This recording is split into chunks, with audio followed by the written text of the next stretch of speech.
I'm Gab, he's Jules. Jules, it's the first week of the Premier League season, the Bundesliga season, the Liga season. No wonder it's blue skies over West London. But to bring us back down from all the excitement, here's Marko Ogden.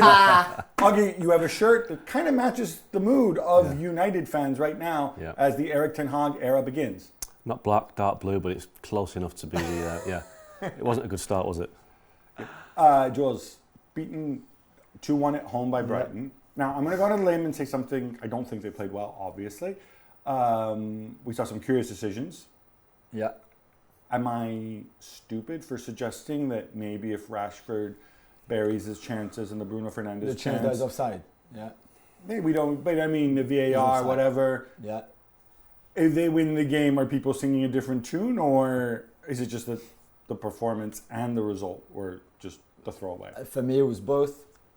Not good performance, not good from Ten Hag, certainly not good enough from the first game.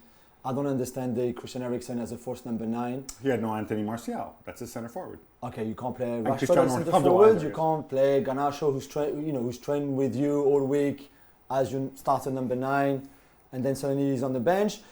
Even Ten Hag himself said, "Oh yeah, Christian played there a long time ago." So because he played there 10 years ago or something, he can play there now for United in a game like this against a team, by the way, who you know would cause you problems because they are a very good team and they play really good football, especially away from home when they've got space. I mean, I guess the idea, when I saw this, I thought my idea is maybe Eriksen drops off close to Bruno Fernandes and it becomes a little bit like the 4-2-2-2, the 4-2-2-2 formation that we see sometimes. We saw from Bayern this weekend. That's not what happened. And on top of that, Sancho and Rashford's finishing was not good. And Sancho, we saw very little of him. Yeah, Rashford, he just looks so fragile, doesn't he, in terms of his confidence. And I think Sancho the same. And this is the problem that everyone talks about pre-season. It was a promising pre-season. But pre-season doesn't tell you anything. It can be a real kind of misguided, pointer towards the season. They won the first 3 games, then drew and then lost. And they went into the season a bit of a dip. And I think Ten Hag said after the game that he kind of saw this coming. Well, if you see it coming, do something about it, which is more promising than what happened yesterday. It was a really, really poor performance, and alarm bells are ringing again already. The odd thing, obviously, is when you play a false 9, if that's what you want to call it, you need to spend a lot of time on the training pitch in terms of movement to make it work. And obviously, Eriksen missed out on a big chunk of the preseason. Yeah. Now, they do have a guy who scored a lot of goals for them in the past, scored a lot of goals throughout his career, Cristian Ronaldo. He came off the bench not match fit, supposedly, after he told us did it make sense? We can't slaughter Ten Hag for starting Cristiano on the bench. No, I don't think so. Not with a week. Sorry, not with having just trained a week in terms of just fitness-wise. Not even the work with the rest of the team. I'm just talking fitness.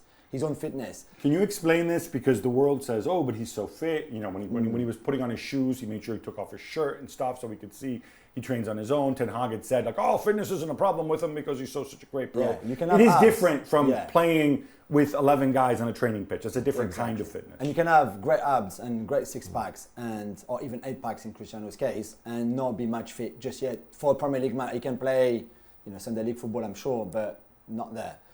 And on the back of the Rayo Vallecano incident and the fact that he missed pre-season as well, the tour in pre-season. So if you add all of those things, you can't start a game like this. Right, but Diogo Dalot can start, and Christian Eriksen. He went on tour.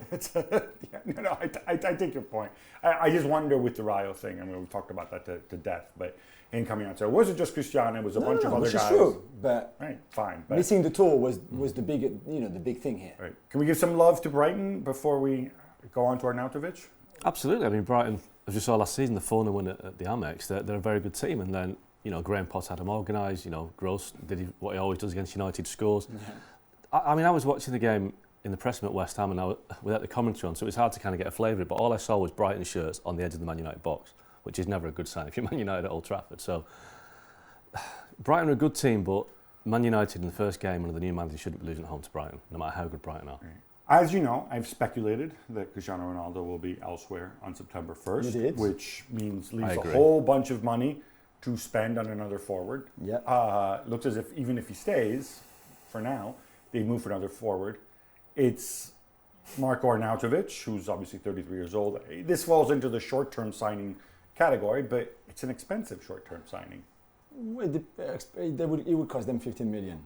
He's 33 years old. Yeah. But my question is not even about the money or the age. Is why are you going for Arnautovic? Why are you going again? And we go back, Gab, quickly, and we mentioned that we continue the discussion on the podcast. But I don't understand the recruitment policy. I'm sorry. Listen, I mean, Igalo, Falcao, now Arnautovic. There'll be others. Cavani, Zlatan. Ever since Man United signed Robin van Persie, they haven't, and he was even a short-term buy as well because he was bought for one particular reason. 10 years, they haven't looked to the future. They haven't signed a proper centre forward. All right, we'll get into that and much more on the Gab and Juls podcast.